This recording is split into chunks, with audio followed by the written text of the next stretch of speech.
আল্লামা সাঈদী সম্পর্কে আমার বক্তব্য হলো, বলে শেষ করা যাবে না। চাঁদের কিন্তু কোনো আলো নেই, সূর্যের আলো দিয়েই চাঁদ আলোকিত হয়। তিনি ছিলেন সূর্য এবং এদেশের লক্ষ লক্ষ মানুষের অন্তরে তিনি দিনের আলো জ্বালিয়েছেন। আমরা এখানে গুণগান করে ওনার বেহেশতের জন্য দোয়া করে কিন্তু কোনো লাভ হবে না। আমি মনে করি হাদিসে আছে 1000-এ 1জন বেহেশতে যাবে। আমি দৃঢ়ভাবে বিশ্বাস করি যদি 1,00,000-এ 1জন হয় ইনশাআল্লাহ আল্লামা সাঈদী বেহেশতে যাবেন ইনশাআল্লাহ। কিন্তু যেটা আমি মেসেজ দিতে চাচ্ছি সেটা হলো গুণ কীর্তন করে লাভ হবে না, আমাদেরকে আগে নিজে পরিবর্তন হতে হবে। দিন কায়েমের জন্য শর্ত দুটো, একটা হলো একদল যোগ্য লোক তৈরি হওয়া, দ্বিতীয় হলো দেশের অধিকাংশ জনগোষ্ঠী দিন বিরোধী না হওয়া। মক্কায় যোগ্য লোক তৈরি হয়েছে, অধিকাংশ জনগোষ্ঠী বিরোধী ছিল। মদিনায় যোগ্য লোক ছিল না, অধিকাংশ জনগোষ্ঠী বিরোধী ছিল না। আল্লাহ যোগ্য লোকগুলিকে হিজরত করিয়ে মদিনায় নিয়ে গিয়ে দিন কায়েম করেছিলেন, প্রথম ইসলামী রাষ্ট্র কায়েম হয়েছিল। আমি মনে করি আমাদের দেশের দ্বিতীয় শর্তটা পুরোপুরি কায়েম আছে। অধিকাংশ জনগোষ্ঠীর দিন বিরোধী নয়, দিনের প্রতি আবেগ আছে, আবেগ দিয়ে দিন প্রতিষ্ঠা হবে না। আমাদের যোগ্য হইতে হবে এবং যোগ্য হতে হলে আমাদের নিজেদের অন্তরের দিকে তাকাতে হবে। উনি যে আলো জ্বালিয়ে দিয়েছেন এটাকে আমরা প্রজ্বলিত করার চেষ্টা করছি। আমি হতাশ, আমি মনে করি না। আমি অসংখ্য সমাবেশে আমি জিজ্ঞাসা করেছি, বাংলাদেশের শতকরা একটা লোক মিথ্যা কথা বলে না। আপনি মন থেকে বলতে পারবেন একটা মিথ্যা কথা বলে না? নেই।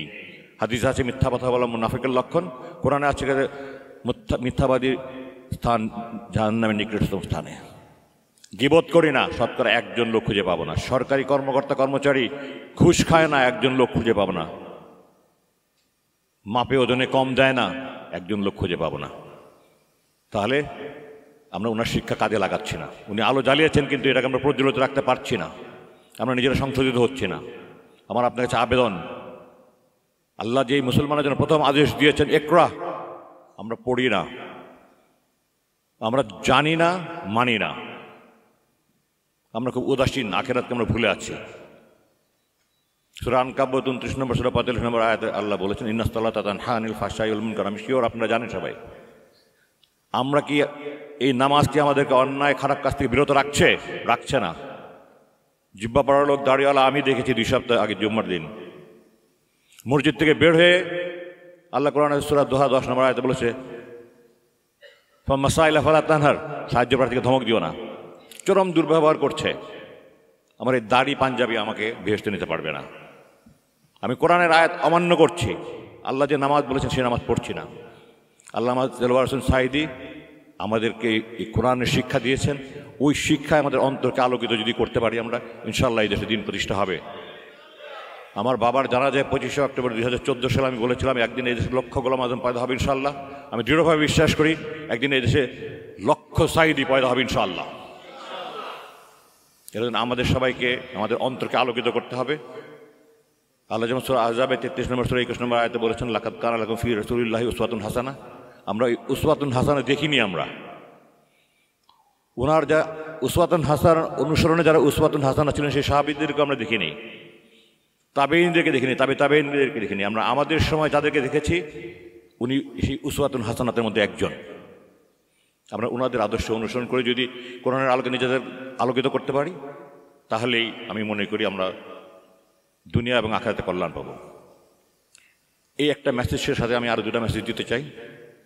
সেটা হলো আল্লামা সাঈদী সম্পর্কে 6 পৃষ্ঠার একটা কাগজ দেওয়া হয়েছে এখানে।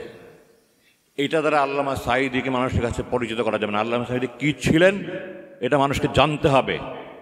এবং আমি সাঈদী ফাউন্ডেশনের কাছে অনুরোধ করব যেন ওনারা এমন একটা কাজ করে যান যেটা আল্লামা সাঈদী দেশের মানুষের অন্তর যুগ যুগ থেকে জাগ্রত থাকে। এবং সেই সাথে এখানে আরও যারা শহীদ পরিবার সন্তান সবাইকে আমি অনুরোধ করব, আমি কোনো প্রচার করার জন্য আসিনি। আমার গুম হওয়ার 1 বছর আগে আমি এটা একটা করেছি। আমি আশা করি যারা এখানে আমার ভাইয়েরা আছে, শহীদ পরিবারের সন্তানরা আছে, আমরা সবাই গর্বিত, আল্লাহর কাছে কৃতজ্ঞতা মাথা নুয়ে আসে যে আল্লাহ ওনাদের সন্তান করে আমাদের জন্ম দিয়েছিলেন, এটা আমাদের জীবন ধন্য। আমার জীবনের সবচেয়ে বড় সার্থকতা, আমি ওনার 450 পৃষ্ঠা নিয়ে একটা বই করেছি আমার বাবাকে নিয়ে। আমি সবাইকে অনুরোধ করবো, প্লিজ আপনাদের বাবাদের প্রতি যদি কৃতজ্ঞতা থাকে, আপনারা সবার জন্য এই 6 পৃষ্ঠা নয় 600 পৃষ্ঠার একটা বই করেন, যে মানুষকে জানান ওনারা কী ছিলেন। ওগুলো পড়ে মানুষ অনুপ্রেরণা পাবে, মানুষ শিখবে। ওনারা আমাদের আদর্শ ছিলেন। আমাদের জন্য উসওয়াতুন হাসানার অনুসরণের ওনারা ছিলেন উসওয়াতুন হাসানা। আমি সবশেষে একটা কথা বলবো, সেটা হলো, আপনারা জানেন, খবরে দেখেছেন, টিভিতে দেখেছেন, টবি ক্যাডম্যান, আপনারা সবাই চিনেন কম বেশি, ব্রিটিশ লয়ার, ট্রাইব্যুনালে আমাদের বাবাদের যে বিচারের সময়, সে প্রহসনের বিচারের সময় লয়ার ছিলেন। উনি গত মাসে এসেছিলেন, আমার সাথে 2 দিন বৈঠক হয়েছে। আমি তাকে জিজ্ঞাসা করেছিলাম যে এই যে বিচারকরা ফরমাইশি রায় দিল, আমরা কি তাদের বিরুদ্ধে আদালতে যেতে পারি না? সে আমাকে বলেছিল, ইউ মাস্ট, জাস্ট এইভাবে বলেছে, ইউ মাস্ট। আমি প্রস্তুতি নিচ্ছি। যে 3 বিচারক আমার বাবার বিরুদ্ধে রায় দিয়েছে, প্রকাশ্য আদালতে বলার পরেও যে সরকার পক্ষ ওনার বিরুদ্ধে কিছু প্রমাণ করতে পারেনি, এরপরও 90 বছর রায় দিয়েছে। আমি অনুরোধ করবো, যারা এখানে শহীদ পরিবারের সন্তানরা আছে, সবাই যার যার বিচারকদের বিরুদ্ধে মামলা করা উচিত, যারা শপথ ভঙ্গ করে সরকারের গোলাম হয়ে রায় দিয়েছে। সেই এসকে সিনহা লন্ডনে, আমেরিকাতে, ওখানে সাক্ষাৎকারে স্পষ্ট বলেছে, স্বীকার করেছে, পৃথিবীর ইতিহাসে আজকে প্রথম প্রধান বিচারপতি জেলে আছে। এই সবগুলোকে এই হত্যার হুকুমের আসামি করে মামলা করতে হবে।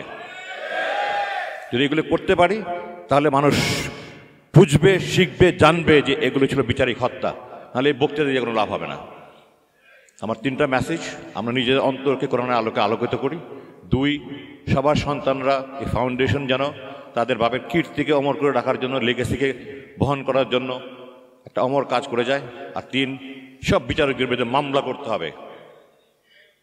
আশা করি আমি আমার মেসেজ পৌঁছাতে পেরেছি। আসসালামু আলাইকুম। আপনারা দোয়া করবেন যেন আমার এই পুনর্জন্ম জীবনে, পুনর্জন্ম হওয়া বাংলাদেশে আমি দিনের জন্য, দেশের জন্য কাজ করতে পারি। সবার কাছে দোয়া চাই। আসসালামু আলাইকুম। বলে একটা কাগজ নিয়ে এসে খালি বলে, হুজুর এখানে একটা সই দেন, আপনাকে আমরা বাড়িতে দিয়ে আসবো।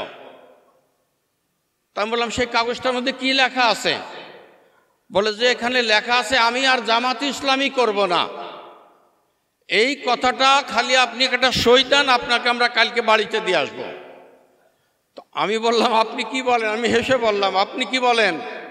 আমি বললাম, ওদেরকে বলি আমি কি কাফের হয়ে মরব, না তোমরা উপর থেকে ফেলে আমাকে মারবা? হায়াতের মালিক আল্লাহ।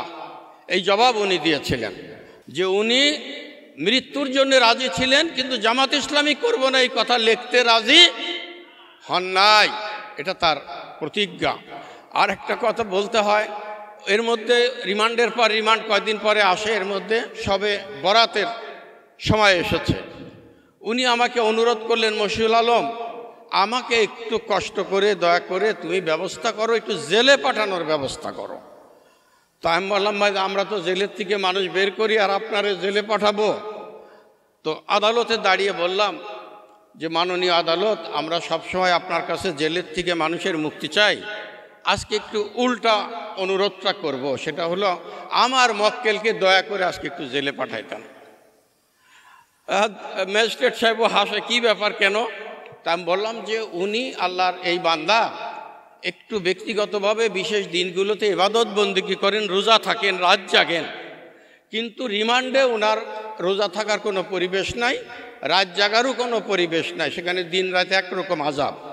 তো আপনি একটু দয়া করেন, এই চালানটা ওনাকে জেলে পাঠাই দেন, উনি কয়দিন একটু ইবাদত বন্দেগী করে বিশ্রাম করুক। তো এই কথা বলার পরে এই ওনার জেলে পাঠানোর আদেশ হলো। তো আমি মনে মনে বললাম যে, জসিমউদ্দিন কবিতা, আপন হস্তে সোনার প্রতিমা কবরে দিলাম গাড়ি।